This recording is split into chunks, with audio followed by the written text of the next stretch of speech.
Bonjour et bienvenue dans ce nouvel épisode de PédagoKiff, le podcast d'Alain Renaud Communication dédié à la pédagogie. Aujourd'hui, nous allons nous intéresser à l'engagement des apprenants entre deux sessions de formation à l'issue du travail intersession. Plus précisément, comment s'assurer que ce travail a été réalisé de manière efficace et constructive. Et une nouvelle fois, c'est Orlan, chef de projet formation, qui va répondre à quelques questions. Salut Orlan. Salut François. D'abord, c'est quoi l'intérêt du travail intersession ? Alors c'est un excellent moyen de motiver les stagiaires à rester engagés et à se préparer de façon adéquate pour la suite de leur parcours. Tout l'intérêt de ces travaux intersession, c'est de mettre en application ce qu'ils viennent de découvrir, mais aussi de susciter leur réflexion et permettre ainsi d'introduire les sujets à venir. Par ce biais, on les encourage ainsi à se préparer pour la prochaine rencontre. On ne l'a pas dit, mais concrètement, ça peut prendre la forme d'exercices pratiques sur le terrain. Des cas d'école entre pairs sur le sujet, ça marche même sans enfants. Cela peut aussi se traduire par des interviews à réaliser, un travail réflexif sur le prochain thème, des ressources à consulter, donc ça peut être des podcasts à écouter, des articles à lire, des vidéos à visionner.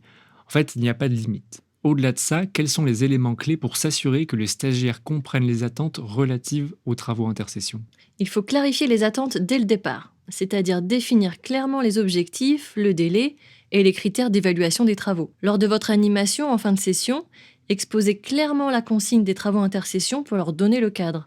Une fois l'animation finie, envoyez-leur ce visuel en guise de rappel et profitez-en également pour leur signaler que vous restez disponible pour toute question durant ce temps d'intersession, parce qu'on ne lâche pas les participants en pleine nature. Alors, quand fait-on le débrief de leurs travaux ? En début de session suivante. Rappelle-toi, les travaux intersession permettent de faire le lien entre deux temps de rencontre. Le faire en début de session est donc idéal pour revenir sur les éléments clés vus précédemment et pour introduire la nouvelle session. Ce débrief, comment il fonctionne ? Est-ce qu'on peut faire un tour de table, par exemple ? Alors le débrief doit être fait de manière constructive pour aider les stagiaires à s'améliorer et à mieux comprendre les attentes. Pour cela, il peut se faire sous différentes formes. Si on est dans une coproduction de la part du groupe, je conseille de laisser la main aux participants pour qu'ils présentent et expliquent leur réalisation. L'animateur pose ensuite des questions pour approfondir. Comment ils se sont organisés, comment ils ont vécu ce travail, qu'est-ce qui leur a plu, qu'est-ce qui leur a manqué, quelles questions ils se posent. Le débrief permet ainsi de vérifier les acquis. Si on est sur des travaux de consultation, pourquoi pas organiser un quiz en équipe pour en faire vraiment un moment ludique. On prévoit des questions qui portent sur les documents consultés et on s'assure ainsi de leur compréhension. D'ailleurs, François, c'est quoi notre travail d'intersession pour le prochain épisode ?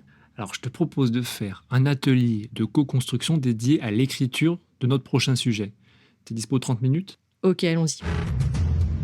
Et voilà, c'est tout pour cet épisode de PédagoKiff dédié aux travaux intersession. On espère qu'il vous a donné des idées. Merci d'avoir écouté, on se retrouve pour un prochain épisode. Et bien sûr, retrouvez tous nos podcasts sur Spotify, YouTube et sur notre site.